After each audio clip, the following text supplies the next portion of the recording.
Olá a todos, aqui quem fala mais uma vez é Misael Rossi. Eu recentemente participei de um hangout no canal do Rubens e na ocasião o tema que nós abordamos ali foi a questão dos aliens, dos nefilins e o Rubens me deu a oportunidade de passar o meu entendimento acerca do assunto e ali eu pude falar algumas coisas e é claro que é um assunto muito extenso, muito complexo. E, como sempre, isso traz muita especulação, né? Traz muitos comentários. Mas uma coisa é fato: tem se visto muito, hoje em dia, as pessoas buscando um entendimento mais pessoal do que está escrito na própria Bíblia, no que está escrito nas Escrituras. E tem se visto uma vontade por parte de muita gente de entender por si só aquilo que está escrito nas páginas desse livro. E muitas vezes isso é tido pelos religiosos como se nós estivéssemos cumprindo a profecia que está escrito na própria Bíblia, que muitos no fim dos dias iam apostatar, né? E isso é bem visível que os religiosos pensam assim, porque eu estive vendo alguns comentários lá no Hangout, depois que foi gravado, tudo, porque eu gosto de ver os comentários às vezes para poder saber o que o pessoal pensou a respeito, para ver se o pessoal, se alguém tem a mesma visão, o mesmo entendimento. Tem muita gente que às vezes acrescenta alguma coisa. E algumas pessoas dizendo lá, falando, pô, como pode? Não entende nada de Bíblia, porque está queimando a prefiguração de Moisés, uma vez que falou que Moisés não servia ao Criador, mas servia a um anjo caído, e uma série de fatores ali, né? E hoje eu me motivei a fazer esse vídeo aqui por conta de eu estar ouvindo, né? Eu tenho no carro gravado aquela Bíblia narrada por Cid Moreira e eu estava ouvindo o livro de Levítico, né? E ele leu um trecho do livro e teve um versículo em especial que me chamou a atenção dentro do capítulo 16. E logo eu já fui dar uma pesquisada para ver, porque eu já tinha ouvido falar de um nome que ele cita ali, mas eu não me recordava onde que era. E eu fui tentar entender melhor o significado desse versículo, né?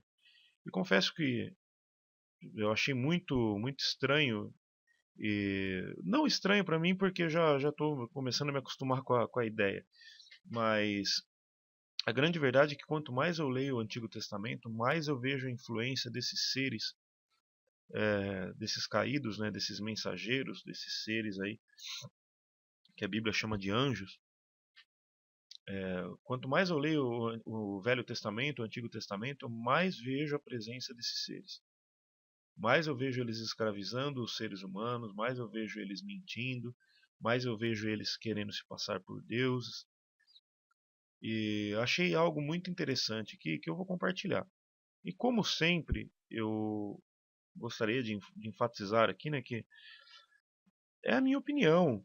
É uma opinião pessoal. Não peço que ninguém a tenha como verdade. Infelizmente eu vejo algumas pessoas aí, esses dias eu até andei excluindo algumas pessoas do meu Facebook, que eu vejo que são pessoas que não te adicionam porque querem, de repente, trocar ideia, né, e, e debater e confrontar os pensamentos.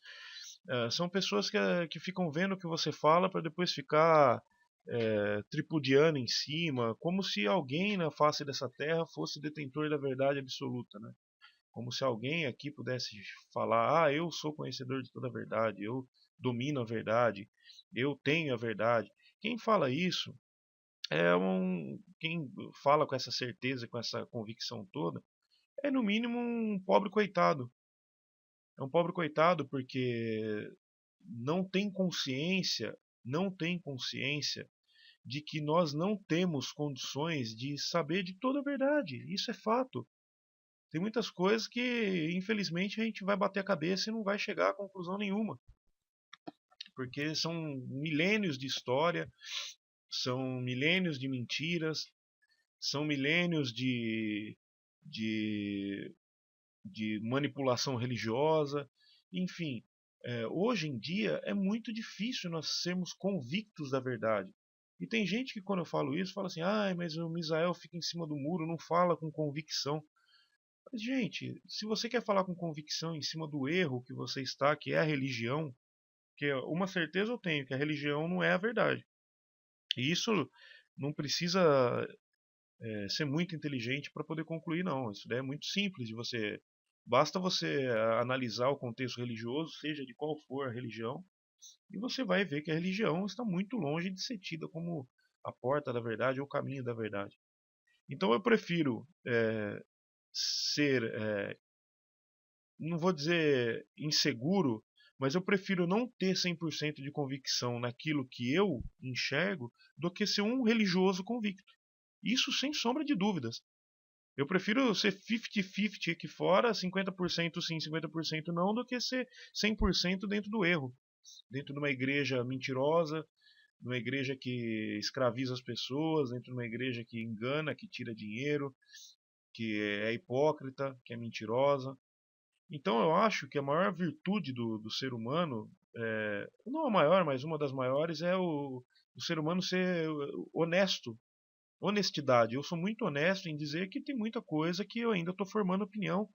Tem muita coisa que eu não sou convicto acerca daqueles ensinamentos que tradicionalmente a gente tem para aqueles que já que fizeram ou fazem parte de algum sistema religioso. Eu, particularmente, fiz parte do sistema protestante evangélico. E hoje, para você enxergar as coisas de um outro âmbito, é difícil, porque são confrontos de ideias.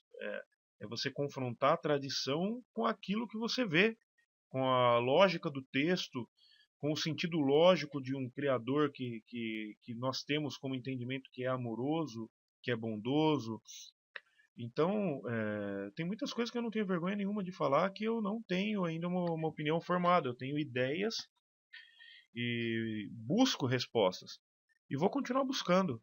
Agora, para aqueles que falam com convicção de que eu sou mestre em Bíblia, eu entendo da Bíblia porque você não entende nada, toma cuidado, viu, cara? Toma cuidado, porque essa convicção tua, ela pode ser uma convicção que pode te levar para o abismo. E quando eu falo abismo, não estou falando de inferno, não. Eu estou falando de abismo intelectual, eu estou falando de abismo de vida, abismo de entendimento acerca da nossa existência, abismo de uma série de ramificações que você quiser colocar. Mas eu acho que a soberba, a prepotência daqueles que são os entendidos da Bíblia, pode estar fazendo de você um cara tão cego, entendeu? Você que me julga cego, pode estar te fazendo tão cego, tão cego, tão cego, que você não consegue enxergar que você é mais cego do que eu. Então, tome muito cuidado com esse tipo de afirmação, esse tipo de prepotência, arrogância, porque eu acredito que, se tratando das coisas da criação, se tratando de Bíblia, de outros livros que tem aí, a gente deve ter cuidado, porque não é uma tarefa fácil. Por isso que cada vez que eu leio a Bíblia e cada vez que eu leio os livros apócrifos e por aí vai, eu vou tendo a convicção de que, principalmente a Bíblia, né, que é um livro religioso e foi tido como a palavra de Deus, eu tenho cada vez mais convicção de que esse livro não é a palavra de Deus. Esse livro não é um livro santo, não é um livro sagrado, não é um livro imaculado, é um livro questionável. Eu acredito que o grande segredo desse livro é esse: é você questioná-lo e você tentar entender o que está ali dentro. Você tentar tirar o que é fato do que não é e tentar entender o que é de fato o Criador e o que não é o Criador. E é isso que eu tenho tentado fazer. E eu não tenho pudor nenhum de aprender. Eu acho que o maior defeito das pessoas é bater no peito e saírem dizendo que são os detentores da verdade. entendeu? As pessoas, infelizmente, tem algumas pessoas aí que são até críticas no YouTube, né, em relação ah, ao, às pessoas que não pensam como elas, né? E eu acho que isso é uma grande besteira, porque eu acho que o mínimo que a gente pode ter com uma outra pessoa é respeito, seja ela de qual religião ela for, tenha ela qual entendimento ela quiser ter sobre essas questões. Poxa, gente, eu já vi, olha, tem vídeos de espíritas que eu assisto, por exemplo, eu assisto muitos vídeos do André Luiz Ruiz, em especial os vídeos que ele aborda as questões das verdades escondidas acerca das conspirações e tudo mais que envolve esse cenário apocalíptico. Eu assisto, sempre que ele posta esses vídeos, eu assisto. Eu assisto os vídeos do Jean Elan, apesar de eu não pensar da mesma forma que ele em vários aspectos. Eu assisto tantos vídeos de tantas pessoas diferentes e não critico e nem condeno ninguém por pensar de outras formas, entendeu? Eu só tenho a minha visão e o meu entendimento. E o meu entendimento, eu não recebo ele via informação de seres é, de outros mundos, como acontece com alguns que dizem receber. Eu não recebo informações de irmãos espirituais e etc. O meu entendimento eu tento formar naquilo que eu tenho, que é a Bíblia.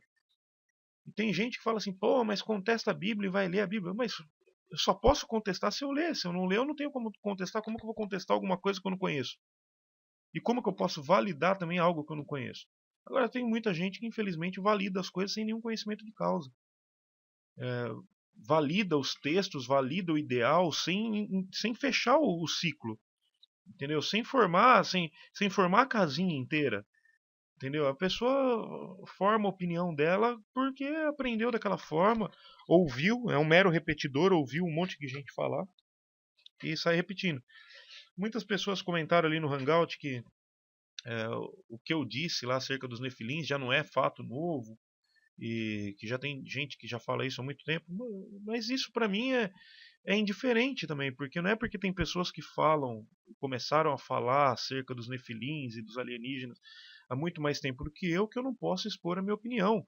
Da mesma forma que se daqui 30 anos alguém vier e começar a falar as mesmas coisas que eu e outros estamos falando, que pensam iguais, ele também não vai ter desmérito por causa disso. Entendeu? Então, isso não tem nada a ver. A pessoa pode expressar a opinião dela, mesmo que aquilo não seja algo novo. Pode ser que também não seja algo novo para você que já ouviu, mas tem muita gente que não viu ainda e que não teve essa, essa visão acerca desses fatos. Mas o grande fato para mim é que quanto mais eu leio, principalmente o Pentateuco, mais eu vejo a influência desses seres. Mais eu vejo a influência desses seres. E hoje eu estava ouvindo é, o livro de Levítico, no capítulo 16, estava ouvindo no carro, e algo me chamou a atenção. Em determinado versículo desse livro, foi narrado o nome de um personagem chamado Azazel. Azazel. E eu fui buscar na Bíblia, é, sempre pego assim como guia rápido, né, vamos dizer assim, a Bíblia versão digital, porque ela tem o campo de busca, lá você digita uma palavra e ela busca, ela já te dá uma direção mais precisa ali de onde você precisa ir, né? Apesar da tradução dela para mim ser uma horrível, péssima. Mas enfim, e eu coloquei essa palavra nessa Bíblia e ela não achou nada. Aí eu voltei lá e fui ouvir de novo. Falei, poxa, mas onde que tá? Aí eu achei que era. Eu localizei o verso que era citado esse nome. E é no verso. E era no verso 8, tá? E assim, só para dar um resumo aqui, um breve resumo do que esse texto diz. Esse texto aqui ele tá falando o Senhor, né? No caso aqui é chamado de Senhor. Ele está falando para Moisés depois da morte dos dois filhos de Arão, né? Que morreram quando chegaram próximo ao Senhor lá dentro da tenda e etc. Quem quiser entender melhor depois, leia o capítulo 15, que vai ficar bem claro. Eu não vou esmiuçar isso aqui porque não é o propósito. O propósito é falar acerca do nome que eu vi aqui e mostrar que dentro da própria Bíblia existem fortes indícios de que quem estava na frente do povo de Israel eram os caídos, eram esses desertores, esses seres aí que se transfiguravam ou se vestiam de um personagem que não era eles, entendeu? Tudo isso para ganhar louvor e ganhar adoração e ganhar reverência do ser humano, né? Levar o ser humano cativo. E isso vai ficar bem claro nesse vídeo que eu estou fazendo aqui, vocês vão perceber. Bom, o texto ele fala algumas coisas e tal, mas aí chegou no verso 8, que é o verso ao qual eu tinha ouvido o nome Azazel, e eu vim conferir nessa Bíblia aqui, e o texto diz assim, ó, e Arão lançará sortes sobre os dois bodes, uma pelo Senhor e outra pelo bode emissário. No lugar do nome Azazel, tinha, aqui tem o, os dois nomes, né, o bode emissário. Então foi substituído o nome Azazel por bode emissário. Tá? O que está acontecendo aqui? Aqui foi pedido para que fossem tomados dois bodes, né? E um deles fosse colocado em sacrifício ao Senhor, ou seja, o Deus do povo judeu aqui, né? Do povo hebreu. E o outro fosse feito, fosse levado vivo ao deserto para Azazel. E aqui nessa Bíblia nós temos aí escrito como bode emissário. Para que não haja dúvida sobre isso, eu vou abrir duas versões aqui, ó, tá? Do lado esquerdo aqui, ó, do lado esquerdo, que eu tenho a versão católica. E do lado direito, eu tenho a versão da Sociedade Bíblica Britânica, tá? Então eu vou ler aqui desde o começo do capítulo até nós chegarmos aqui até a parte em questão, né? A parte que eu analisei antes na versão digital. Bom, vamos lá. Vou ler a versão britânica, tá? Falou Jeová a Moisés. Depois da morte dos dois filhos de Arão, quando se chegaram diante de Jeová e morreram. Perdão. Falou Jeová a Moisés depois da morte dos dois filhos de Arão, quando se chegaram diante de Jeová e morreram. Disse Jeová a Moisés: Fala a Arão, teu irmão, que não entre em todo o tempo no lugar santo, dentro do véu, diante do propiciatório que está sobre a arca, para que não morra, porque aparecerei na nuvem sobre o propiciatório. Com estes entrará Arão no santo lugar, com um novilho para oferta pelo pecado e um carneiro para o holocausto. Vestir-se-á da sagrada túnica de linho, terá as calças de linho sobre a sua carne, cingir-se-á com o cinto de linho e porá na cabeça a mitra de linho. Estas são as vestes sagradas. Banhará o seu corpo em água e dela se vestirá. Da congregação dos filhos de Israel tomará 2 bodes. Da congregação dos filhos de Israel tomará 2 bodes para oferta pelo pecado, e um carneiro para o holocausto. Arão apresentará o novilho, que é a sua oferta pelo pecado, e fará expiação por si e pela sua casa. Também tomará os 2 bodes e pô-los-á diante de Jeová, à entrada da tenda da revelação. Deitará sorte sobre os 2 bodes, uma para Jeová e outra para Azazel. Apresentará o bode sobre que caiu a sorte para Jeová e oferecê-lo-á como oferta pelo pecado.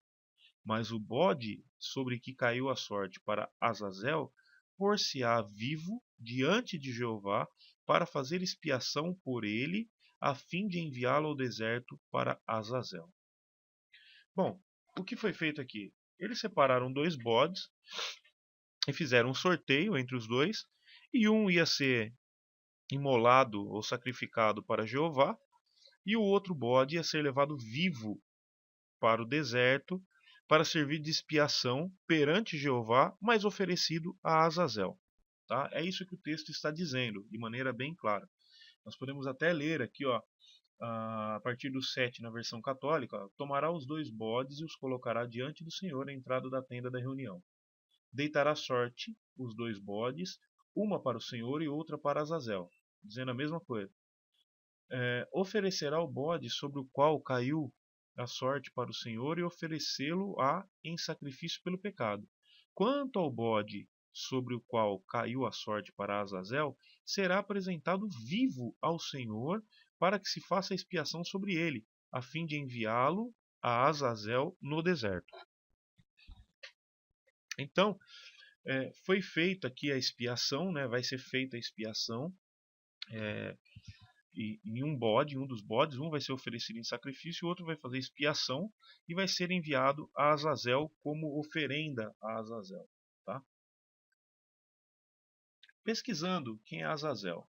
Aqui tem uma citação aqui no Wikipedia, né? E vamos ver aqui o que diz sobre Azazel. É um nome atribuído a um anjo que seria encarregado da tarefa de levantar as faltas humanas e as enumerar perante o tribunal divino, durante o julgamento anual da humanidade. É, por outro lado, uma figura misteriosa que aparece por 3 vezes na Bíblia hebraica, relacionado expressamente com o ritual de Yom Kippur. Olha, prestem bastante atenção nisso. Relacionado expressamente com o ritual do Yom Kippur, que é um ritual, é uma celebração judaica, tá, gente? Quando na época do templo de Jerusalém, um bode era sacrificado para o Criador e o outro bode ofertado para Azazel, sendo esse último animal encaminhado ao deserto. Vocês podem ver que aqui é pelo que diz o texto, é um entendimento hebraico, né? E diz que é um anjo que é encarregado de levantar as faltas humanas e as enumerar perante o tribunal divino, ou seja, é um anjo que estaria ali anotando todos os pecados, todos os erros de cada ser humano e levando ali perante um tribunal divino, tá? E diz que ele aparece por 3 vezes, o nome dele aparece por 3 vezes na Bíblia hebraica e é relacionado expressamente com o ritual do Yom Kippur, que é uma festividade judaica, certo? Eu queria abrir aqui mais um documento aqui para vocês estarem dando uma olhada. Só um minutinho, vamos esperar abrir, porque é um PowerPoint, ele estava fechado há bastante tempo, ele demora para carregar. Esse artigo aqui que está em PowerPoint é de um teólogo que é da Igreja Adventista do Sétimo Dia, chamado Gilberto Teis, ou Teis, não sei como que se pronuncia esse sobrenome dele, mas acho que é Teis, Gilberto Teis. Porque aqui começa com um questionamento, né? Quem é Azazel? Aí tem algumas coisas que ele postou aqui que eu achei interessante. Ele diz assim, ó, para muitos evangélicos, os 2 bodes são símbolos de Cristo. Algumas observações. Azazel é o nome do lugar no deserto que o bode era enviado. Parte do judaísmo crê nisso. Esse é um entendimento que eles acreditam que o nome do lugar era Azazel, o lugar onde o bode era enviado. Tá? Observação B. Azazel é a combinação de 2 palavras. Az, que significa bode, e Azal, que significa ir embora, partir, emissário ou enviado. Observação: somente a massorética traz a palavra Azazel, e os outros trazem-a como bode emissário, certo? Então, antes dos textos massoréticos, é o que dá a entender aqui, né? Eu não sou perito em hebraico, mas o que dá a entender aqui, segundo as observações do professor aí, é isso daí. Que é antes dos massoréticos, a palavra na verdade era bode emissário, como nós vimos inclusive na própria Bíblia digital. Observação C. A posição mais viável, aqui começa a ficar interessante, é que Azazel é um símbolo para Satanás, antagônico para Deus, e usam os seguintes argumentos. Vamos lá. Argumentos. Primeiro argumento. Há um contraste entre Azazel e Javé. A equivalência requer que Azazel seja um ser pessoal, ou seja, uma sorte é para o Senhor e o outro é para Azazel. Isso sugere antagonismo. O que ele quer dizer aqui? Que Azazel seja um ser pessoal, ou seja, está se falando de duas pessoas. Quando lançou sorte ali nos bodes, quando fez o sorteio ali para ver para qual deles ia cada bode, eles estavam sorteando para dois seres. É isso que está dizendo aqui, entendeu? Né, na verdade, o texto não está falando desse entendimento que eu coloquei, mas está dando a entender que naquele momento ali o sorteio, quando foi lançado sorte ali, era para dois seres e não para dois lugares, entendeu? Um era Jeová ou Javé, ou Senhor, como está em algumas Bíblias, e o outro Azazel, que daí já quebra, já joga por terra a observação que nós vimos acima ali, que de repente no entendimento cristão, Azazel seria um lugar para onde esse bode iria. Então esse argumento aqui mostra que Azazel é uma equivalência de um ser pessoal, né? Segundo, na literatura pré-cristã, ele é identificado como um poder demoníaco. Terceiro, em Levítico 17:7, a palavra para demônio vem da palavra hebraica que significa bodes e cabras, ou seja, teoricamente a mesma raiz de Azazel. Quarto, na epigrafia hebraica, o lâmide preposicional indica propriedade, ou seja, para. Exemplo, é para. Isso pode indicar que um bode era para o Senhor e o outro era para Azazel. Indicação de posse. Exemplo, esse lápis é para João e este é para Marcos. O lâmide, que antecede a palavra Azazel no hebraico, indica claramente que apenas um era para o Senhor e o outro para algo ou alguém diferente do Senhor. Quinto, no dia da expiação nós tínhamos duas coisas, um perdão e um julgamento. Tá. Agora aqui, como no caso ele é pastor, claro que o entendimento dele vai ser uma justificativa, vai ser um texto, um entendimento justificativo para validar aquilo que é óbvio, né? Aquilo que está escrito de uma forma clara, e até pelo fato dos religiosos terem a tradição, né? E muitas vezes, mesmo estudando, mesmo se aprofundando, ainda a tradição ainda cega e bloqueia o entendimento a ponto das pessoas não conseguirem se desvencilhar dessa mentira. Então o que acontece? Muitas vezes a pessoa ela traz o entendimento para um lado confortante. É aquele conforto. Ela tenta achar um conforto para ela não ter que brigar com o texto. Então ela tenta achar alguma desculpa ou algo que, que venha, de fato, venha ser confortante para ela não ter que brigar, para ela não ter que olhar o texto e falar, pô, tem coisa errada nisso. Entendeu? E é exatamente o que ele faz, é que ele fala que, ó, se os dois bodes deveriam representar Jesus, como afirmam alguns evangélicos, então por que lançar sorte sobre os dois animais que eram idênticos? Até aí ele foi perfeito. O ato de lançar sorte mostra claramente o antagonismo entre os dois. É óbvio. Não seria necessário lançar sorte se os dois representassem a mesma pessoa, com certeza. O lançar sorte indicava um claro antagonismo entre os dois animais. Por isso que um era a exemplo de Cristo para derramar o sangue e o outro era exemplo de Satanás no milênio morrer às mínguas pela desolação e infortúnios do juízo. Aí que eu falo que vem o entendimento para servir de conforto, né? Para não ter que brigar com o texto e não ter que se aprofundar e descobrir que tem sujeira debaixo do tapete aí. O bode que representava Cristo era exatamente o único a ter o sangue derramado. Paulo reforça esse pensamento ao declarar que sem derramamento de sangue não há remissão. Aí eles já começam a pegar texto isolado para validar sacrifício e uma série de outras coisas. Se o bode para Azazel não tinha o sangue derramado, esta é outra clara evidência que ele não possuía representação redentora. Tá. Eu acho sinceramente, eu acho um absurdo assim, esse entendimento desse pastor, porque entrou um ar generalista nas pessoas em termos de entendimento de sombra, que antigamente a sombra da imolação do cordeiro representava o Messias.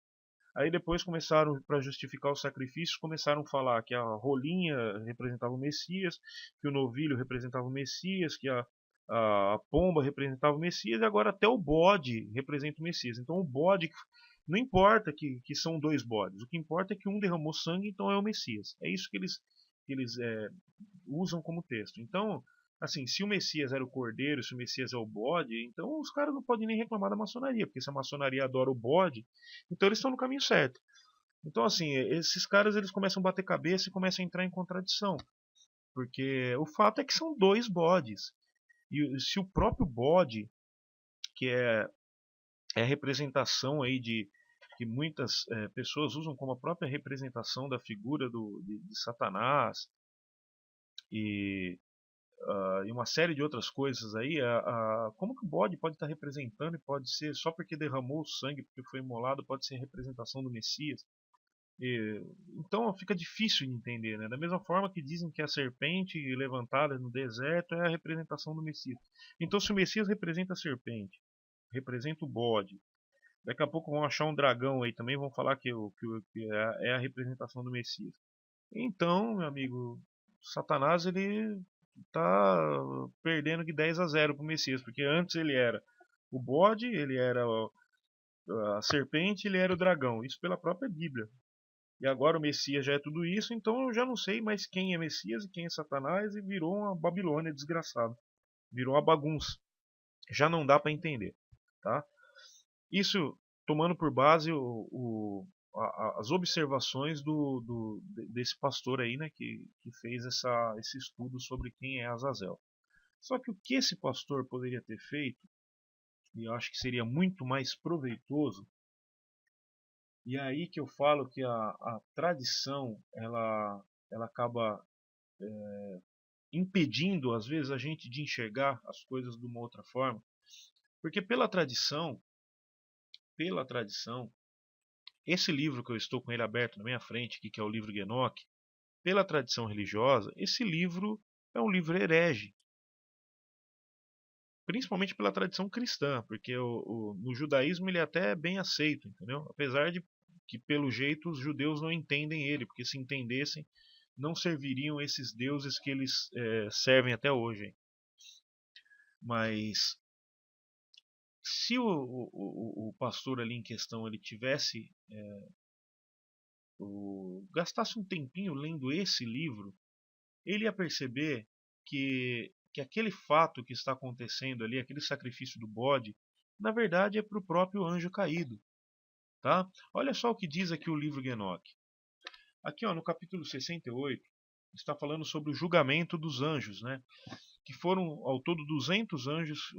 Eu uso a palavra anjos para que seja entendido é, por todos que ouvem, né? Porque infelizmente a palavra anjo ela ainda leva ao entendimento daqueles seres com as asinhas e tal, mas são os mensageiros, são os seres que vinham de outro mundo e eram mensageiros do Criador, eram seres que trabalhavam pro Eterno, entendeu? Como se fossem soldados dele, né? Depois do julgamento, está escrito aqui, ó, depois deste julgamento, eles estarão assombrados e irritados, pois serão exibidos aos habitantes da terra. Eis o nome desses anjos mensageiros. Então são esses os seus nomes. O primeiro deles é Samiasa, o segundo é Arsticapfa, o terceiro é Armém, o quarto é Cacabael, o quinto é Turuel, o sexto Rumiel, o sétimo Daniel, o oitavo Cael, o nono Baraquel, o décimo Azazel. Azazel, perdão. O décimo é Azazel. Então nós vemos aqui o nome do ser que receberia um dos bodes ali ao qual foi lançado sorte. Esse ser, esse anjo, é um dos anjos que faziam parte da liderança do movimento da investida desses mensageiros no planeta Terra na época pré-diluviana. Então esse ser aqui, ele fazia parte da alta cúpula desses anjos aí que investiram no planeta, que tiveram investida contra as mulheres e que vieram para cá e passaram segredos e ensinaram tecnologia e tudo isso que é relatado no livro de Enoque e mais alguns outros livros também é falado. Então esse ser, esse Azazel, é nada mais nada menos do que um anjo caído.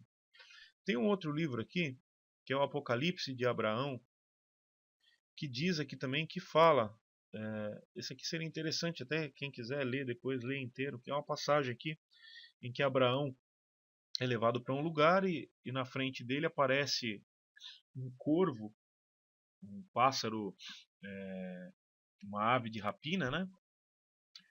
E, e esse pássaro começa a falar com Abraão, né? E Abraão se dirige a um outro mensageiro e pergunta para ele, fala assim: e sucedeu que quando eu vi o pássaro falando, eu disse ao anjo. Olha que interessante, quando fala anjo, aqui aparece o tetragrama, esse livro aqui foi traduzido por judeus. E eu disse ao anjo, YHWH, o que é isso? E ele me disse, isso é a impiedade, esse é Azazel. E ele disse, que a desgraça seja sobre ti, Azazel. Pois a porção de Avraham está no céu, mas a sua está sobre a terra. Pois tu escolheste e amaste esse local para ser o seu local de habitação na impureza. Portanto, o Eterno, YHWH, El Shaddai, te fez ser um habitante sobre a terra.